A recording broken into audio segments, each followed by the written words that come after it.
ઘરમાં જ્યારે કોઈને મોટી બીમારી આવે ત્યારે એક મોટું કન્ફ્યુઝન એ રહે કે કયા ડૉક્ટરને બતાવવું. મેડિકલ સાયન્સમાં એટલી બધી બ્રાન્ચ છે ને અત્યારે, એટલે લોકો કન્ફ્યુઝ થતા હોય છે. તો એ સિરીઝમાં આજે બીજો વિડીયો છે, એ છે આંતરડા, નાનું અને મોટું આંતરડું, એના રોગોમાં આપણે કોને બતાવવું જોઈએ, કયા ડૉક્ટરને કયા ટાઈપના રોગમાં બતાવવાનું. પહેલાં થોડી આપણે રચના સમજી લઈએ. પાચનતંત્રમાં અન્નળી, જઠર પછી લગભગ 12 ફૂટનું નાનું આંતરડું આવે, પછી 5 ફૂટનું મોટું આંતરડું આવે, અહીંયા એપેન્ડિક્સ આવે. એટલે આ દરેક રોગોમાં કોને બતાવવું જોઈએ. તો શરૂઆત આપણે કરીએ કે પેલા બ્રાન્ચ કઈ કઈ આવે. તો પેટના રોગોમાં 2 મેઇન બ્રાન્ચ આવે, ગેસ્ટ્રોએન્ટ્રોલોજિસ્ટ કે ગેસ્ટ્રોફિઝિશિયન, જે લોકો MBBS કર્યા પછી MD અને પછી DM કે DNBની ડિગ્રી લે, એ છે ગેસ્ટ્રોફિઝિશિયન, જે લોકો એન્ડોસ્કોપી અને દવા દ્વારા સારવાર કરતા હોય છે. અને બીજી બ્રાન્ચ છે ગેસ્ટ્રોસર્જન, એ લોકો MBBS MS કર્યા પછી MCH કે DNB દ્વારા અને સ્પેશિયલ ડિગ્રી લે અને એ પેટને લગતા કેન્સર કે અન્ય તમામ ઓપરેશન એમનો વિષય છે. તો હવે આપણે રોગવાઇઝ ચર્ચા કરીએ કે નાના અને મોટા આંતરડાના રોગની અંદર ગેસ્ટ્રોફિઝિશિયન પાસે ક્યારે જવાનું, ગેસ્ટ્રોએન્ટ્રોલોજિસ્ટ પાસે તમારે ક્યારે જવાનું. તો એક અલ્સરેટરી કોલાઇટિસ હોય કે બીજા કોઈ પણ કારણથી ઇન્ફેક્શનથી પણ જો પેટમાં અલ્સર થતા હોય તો એ પહેલાં આપણે ગેસ્ટ્રોફિઝિશિયનને બતાવવું જોઈએ.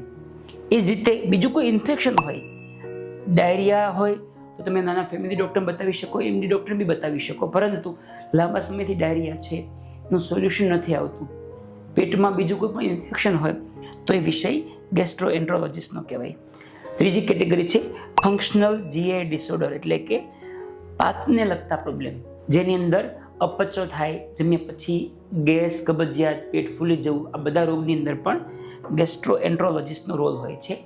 આ પ્રોબ્લેમમાં પહેલાં એમને બતાવવાનું, પછી જો જરૂર લાગે એવી કોઈ અન્ય પ્રોબ્લેમ હોય તો તમને બીજા ડૉક્ટર પાસે મોકલે, પણ ફર્સ્ટ કોન્ટેક્ટ આમનો કરવો જોઈએ. હવે એક બીજો ઓપ્શન છે એન્ડોસ્કોપી વાળો. જ્યારે પણ તમારે કોઈ પણ એન્ડોસ્કોપીની જરૂર હોય આંતરડાના કોઈ પણ પ્રોબ્લેમ માટે, મોટો આંતરડામાં ટ્યુમર હોય કે કોઈ પણ કારણથી જ્યારે એન્ડોસ્કોપીની જરૂરિયાત જ્યારે થાય ત્યારે એન્ડોસ્કોપી હંમેશા ગેસ્ટ્રોફિઝિશિયન કે ગેસ્ટ્રોએન્ટ્રોલોજિસ્ટ કરે. અમુક ગેસ્ટ્રોસર્જન એન્ડોસ્કોપી કરતા હોય છે, પણ જનરલી વિષય એમનો ગણાય. એન્ડોસ્કોપી એટલે મોઢામાંથી દૂરબીન નાખી આપણે અંદર જોઈ શકીએ, એ જ રીતે નીચે મળમાર્ગમાંથી પણ દૂરબીન નાખીને આપણે અંદર જોઈ શકીએ. એ કામ છે તે ગેસ્ટ્રોફિઝિશિયનનું છે. તો ગેસ્ટ્રોસર્જનનું કામ આપણે ક્યારે પડે? તો સૌથી મોટું છે કેન્સર.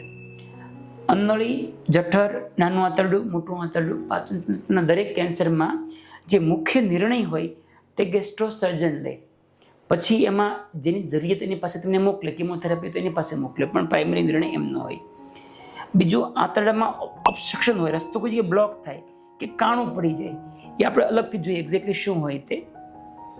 આ પાચનતંત્ર છે. ધારો કે કોઈ જગ્યાએ આંતરડામાં અલ્સર થયું, એ અલ્સર મોટું થાય અને આંતરડામાં કાણું પડી જાય, તો પછી કેવું થાય કે ખોરાક કે મળ જે પણ હોય તે બહાર પેટમાં લીક થાય અને એમાં ઇન્ફેક્શન થાય. એવા કેસમાં ઓપરેશનનો નિર્ણય મોટા ભાગે કરવાનો થાય. કદાચ એ કાણું બંધ થઈ ગયું હોય, ઓપરેશનની જરૂરિયાત ન હોય તો પણ આવા કેસની અંદર સારવારના નિર્ણય ગેસ્ટ્રોસર્જનના લેવા જોઈએ. એ જ રીતે કોઈ જગ્યાએ આંતરડું બ્લોક થઈ ગયું હોય, આંતરમાં કોઈ જગ્યાએ ટ્યુમરથી આંતરડું બ્લોક થાય, રસ્તો સાંકડો થઈ જાય તો પણ બ્લોક થાય, કે ઘણીવાર આંટી પડી જાય કે આંતરડું ચોંટી જાય તો પણ આપણો ખોરાકનો રસ્તો બ્લોક થઈ જાય, દર્દીને અચાનક પેટ ફૂલવા લાગે, પેટમાં દુખે, ઉલટી શરૂ થઈ જાય, એવા કેસમાં પણ નિર્ણય આપણે ગેસ્ટ્રોસર્જન પાસેથી લેવો જોઈએ. એ ફાઇનલ જજમેન્ટ આપે. કેન્સરમાં મેં કહ્યું એમ ફર્સ્ટ નિર્ણય ગેસ્ટ્રોસર્જન પાસે લેવાનો હોય, પછી જો એન્ડોસ્કોપીની જરૂરિયાત હોય તો ગેસ્ટ્રોફિઝિશિયન પાસે તમારે જવું જોઈએ.